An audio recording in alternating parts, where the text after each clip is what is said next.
Ameerika president nimetas lõpuks kokkuleppe tingimused Iraaniga peetava sõja lõpetamiseks. Donald Trump saadab praegu täiesti erinevaid signaale Iraaniga peetava sõja lõpetamise kohta. Ühelt poolt arvab Valge Maja, et on Iraaniga lähedal kokkuleppele üheleheküljelise vastastikuse mõistmise memorandumi osas, mis lõpetab sõja ja loob aluse üksikasjalikumatele tuumaläbirääkimistele. Nüüd ootavad USA Iraanilt vastust mitmele võtmeküsimusele järgmise 48 tunni jooksul.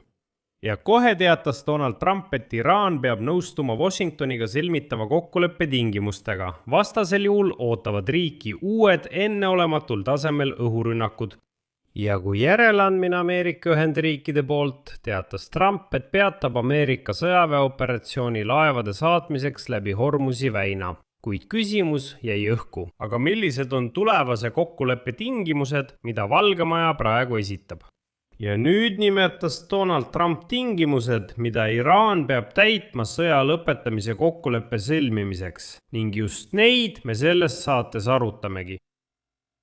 Minu nimi on Aleksei Betši, arutame seda teemat koos. Aga enne kui alustame, palun tellige see kanal, pange like ja jätke selle video alla oma kommentaar. Kui soovite toetada selle YouTube'i kanali tööd, saate seda teha annetusega selle video all olevate linkide ja rekvisiitide kaudu või teie ekraanil oleva QR-koodi abil või YouTube'i platvormil sponsorluse kaudu. Üldiselt, kui see saade on teie jaoks huvitav ja kasulik, siis palun toetage meie YouTube'i kanali tööd oma annetustega saate lõpus. Ameerika Ühendriikide president Donald Trump avaldas optimismi võimaluse suhtes sõlmida Iraaniga kokkuleppe sõja lõpetamiseks. See kokkulepe võib hõlmata tingimusi, mille kohaselt Iraan ekspordib oma kõrgelt rikastatud uraani Ameerika Ühendriikide territooriumile. Sellest rääkis Trump eelmisel päeval PBS Newsile antud intervjuus ning tema arvates on USA kokkuleppe sõlmimisele lähedal. Järgneb tema tsitaat. Ma olen varemgi tundnud, et oleme tehingu sõlmimisele lähedal, nii et vaatame, mis saab. Ma arvan, et meil on väga hea võimalus taas kokkuleppe sõlmida. Kui me seda ei tee, siis pöördume tagasi oma vanade lähenemiste juurde. Ja just siin ütles Trump, et osa kokkuleppest peab olema tingimus, et Iraani kõrgelt rikastatud uraan antakse üle just nimelt Ameerika Ühendriikidele. Jutt käib umbes 450 kilogrammist uraanist, mis on rikastatud 60%. Veel üks tingimus näeb ette, et Iraan peab kohustuma enam mitte kasutama oma maa-aluseid tuumarajatisi ning IAEA eksperdid peavad fikseerima nende rajatiste tegeliku sulgemise. Kogu Iraani rahumeelne tuumategevus peab toimuma ainult maa peal, et USA-l ei tekiks kahtlust, et Iraan jälle midagi varjab ja peidab. Ja siin ilmneb väga huvitav moment. Donald Trump selgelt kiirustab.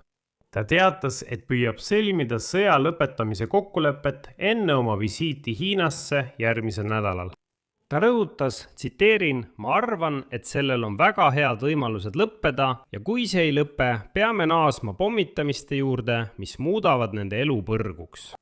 Ja sel teemal soovitan teil vaadata minu eelmist saadet sellel YouTube'i kanalil, kus ma rääkisin, et Hiina ongi ootamatult saanud selleks rahuvahendajaks, kes peaks viima Lähis-Ida sõja lõpule. Ja nüüd on Hiina esitanud Trumpile arve oma abi eest Iraanile surve avaldamisel ja abi eest sõja lõpetamisel, mida Trump enam üksi lõpetada ei suuda. Seetõttu soovitan vaadata selle teema kohta eraldi saadet minu YouTube'i kanalil ja kanalit tellida, kui te pole seda veel teinud. Ja siin on oluline märkida, et osapoolte seisukohad erinevad praegu väga palju, kuid samal ajal meidi ette rutates ütlen, et on arusaadav, miks ameeriklased püüavad sõlmida vähemalt vastastikuse mõistmise memorandumi, sest neil on vaja mingit dokumenti enne Donald Trumpi visiiti Pekingisse 14. mail. Ja siin tuletan meelde, et mai alguses tuli Iraan välja uue ettepanekuga Ameerika Ühendriikidele, mis nägi ette olukorra leevendamist Hormuzi väina ümber, kuid tuumaprogrammi arutelu edasilükkamist hilisemale etapile. Ja väljaande Axios andmetel ootavad USA nüüd Iraanilt vastuseid mitmele võtmeküsimusele 48 tunni jooksul. Eeldatav kokkulepe näeb ette, et Iraan kehtestab uraani rikastamisele moratooriumi, kuid mitte igaveseks. USA tühistab sanktsioonid ja vabastab miljardid külmutatud Iraani rahad ning mõlemad pooled tühistavad piirangud transiidile läbi Hormuzi väina. Ja nüüd arutame seda üksikasjalikumalt. Kohe märgin, et Donald Trump kiirustab alla kirjutama mitte niivõrd sõja lõpetamise kokkuleppele enne oma visiiti Hiinasse 14 mail, vaid ainult vastastikuse mõistmise memorandumile. Miks nii? Asi on selles, et Valge Maja arvates on Iraani juhtkond lõhestunud ja konsensuse saavutamine erinevate fraktsioonide vahel võib olla väga-väga keeruline. Mõned Ameerika ametnikud suhtuvad endiselt skeptiliselt isegi võimalusse jõuda mindigi esialgse kokkuleppeni. See tähendab, et isegi, ma ütleksin, mitte esialgse, vaid eelkokkuleppeni. Nüüd on saanud teatavaks, et üheleheküljelist vastastikuse mõistmise memorandumit, mis koosneb 14 punktist, arutavad Trumpi saadikud Steve Witkoff ja Jared Kushner ning mitmed Iraani ametnikud, nii otse kui ka vahendajate kaudu.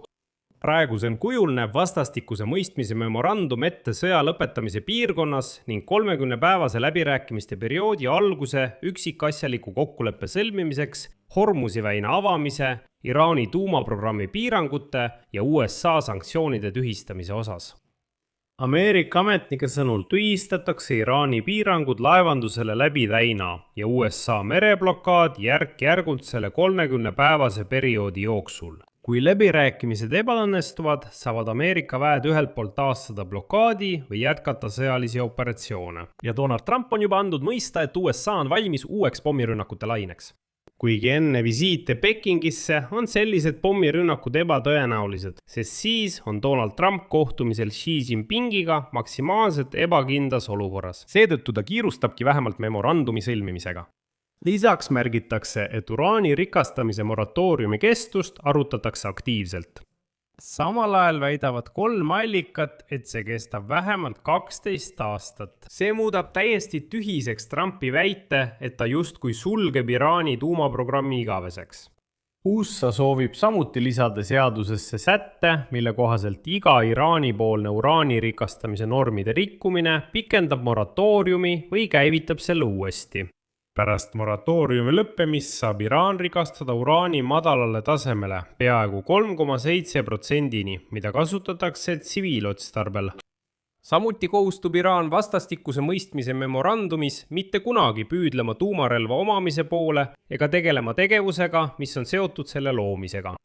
Samuti ootab Trump, et Iraan kohustub tugevdama inspekteerimisrežiimi, sealhulgas ootamatuid ÜRO inspektorite kontrolle. Ameerika Ühendriigid kohustuvad vastastikuse mõistmise memorandumi raames järk-järgult tühistama Iraani suhtes kehtestatud sanktsioonid ning järk-järgult vabastama üle maailma külmutatud miljardid dollarid Iraani vahendeid.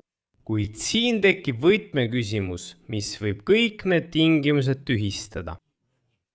Eelmisel päeval teatas Ameerika Ühendriikide sõjaminister Pete Hegseth, et Iraani islaami revolutsiooniline kaardivägi tegutseb autonoomselt ja sõltumatult Iraani läbirääkijatest ja poliitikutest. Nimelt tulistab islami revolutsiooniline kaardivägi laeva Hormuzi väinas. Läbirääkijad, kellega ameeriklased läbi räägivad, ei saa sellele kuidagi mõju avaldada. USA välisminister Mark Rubio nimetas mõningaid Iraani kõrgeimaid juhte lausa hulludeks ja ütles, et pole selge, kas nad üldse mingile kokkuleppele lähevad. Siia panen 3 punkti, kirjutage oma arvamus ja järeldused selle saate all kommentaaridesse. Kui soovite selle YouTube'i kanali tööd toetada, saate seda teha mis tahes annetuse või tasulise sponsortoetuse abil. Selle video all olevate linkide ja rekvisiitide kaudu või teie ekraanil oleva QR-koodi abil. Olen tänulik igasuguse toetuse eest. Lisaks sellele liituge minu Telegrami kanaliga Pitchi News. Selle link on selle video kirjelduses. Sellega on kõik. Hoolitsege enda eest. Kõike head!